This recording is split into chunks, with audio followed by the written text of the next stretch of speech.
ఆంధ్ర తెలంగాణలో తక్కువ ఫీజులతో high quality results ఇస్తున్న ఏకైక సంస్థ తిరుమల్ ఐఏఎస్ ఇన్స్టిట్యూట్. మాజీ సీఎం జగన్ అక్రమాస్తుల కేసులో ఈడీ దూకుడు పెంచింది. దశాబ్ద కాలంగా న్యాయ ప్రక్రియలో ఆలస్యమవుతూ ముందుకు సాగుతున్న కేసులో తాజాగా జగన్ కు బిగ్ షాక్ తగిలినట్లయింది. దాల్మియా సిమెంట్స్ కు చెందిన మొత్తం 793 కోట్ల ఆస్తులను జప్తు చేస్తూ ఈడీ ఉత్తర్వులు జారీ చేయడం ఇప్పుడు చర్చనీయాంశమైంది. చాలా కాలం తర్వాత ఈడీ యాక్టివేట్ కావడంతో వైసీపీ గూటిలో గుబులు రేగుతోంది.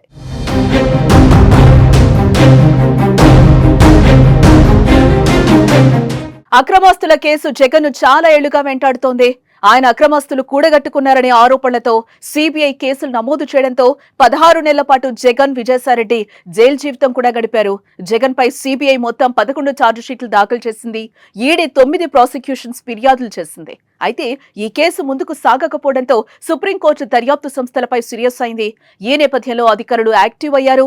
దాల్మియా సిమెంట్స్ కు సంబంధించిన 793 కోట్ల విలువైన ఆస్తులను ఈడీ జప్తు చేసింది. గతంలో సిబిఐ ఛార్జ్ షీట్ ఆధారంగా జరిగిన మనీ లాండరింగ్ ను పక్కగా ఆధారంగా చేసుకుని ఈ చర్యలు తీసుకుంది.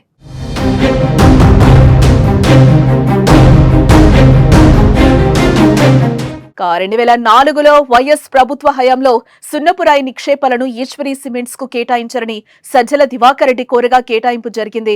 అనంతరం ఈ లీజును దాల్మియా సిమెంట్స్ కు బదలాయించేలా ఆ కంపెనీ తరపున పునీత్ దాల్మియా, దివాకర్ రెడ్డిల మధ్య 2006 ఏప్రిల్ 12న ఒప్పందం కుదిరింది. దానికి ప్రతిఫలంగా దాల్మియా సిమెంట్స్ జగన్ కు చెందిన భారతీ సిమెంట్స్ లో పెట్టుబడులను పెట్టింది. ఒక్కో షేరుకు రికార్డు స్థాయిలో 1440 రూపాయలు చెల్లించింది. ఆ వాటాలను ఫ్రెంచ్ సంస్థకు విక్రయించింది. ఇందుకుగాను దాల్మియా సిమెంట్స్ కు 146.58 కోట్లు రాగా వాటిలో పెట్టుబడుల లాభం పోను 139 కోట్లు మిగిలింది. ఈ డబ్బును హవాలా మార్గంలో జగన్మోహన్ రెడ్డికి బదిలీ చేసేందుకు ప్రయత్నించినట్లుగా దర్యాప్తులో వెల్లడైంది. జగన్ అక్రమాస్తుల కేసు దర్యాప్తులో భాగంగా నిధుల మళ్లింపునకు సంబంధించి దాల్మియా సిమెంట్స్ పై ఈడీ 2013లోనే అభియోగ పత్రాలు దాఖలు చేసింది. వాటిని సవాల్ చేస్తూ దాల్మియా సిమెంట్స్ కోర్టుకెళ్లింది. సుదీర్ఘ విచారణ తర్వాత న్యాయపరమైన అడ్డంకులు తొలగిపోవడంతో తాజాగా దాల్మియా ఆస్తులను జప్తు చేసినట్లుగా తెలుస్తోంది. చాలా కాలంగా నత్తన నడకన సాగుతున్న జగన్ కేసులో తాజాగా చలనం కనిపించడంతో వైసీపీ శ్రేణుల్లో ఆందోళన మొదలైంది.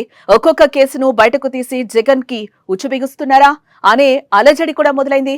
మరి కేసులో ముందు ఇదే దూకుడు కొనసాగుతుందా లేదా అన్నది కూడా చూడాలి.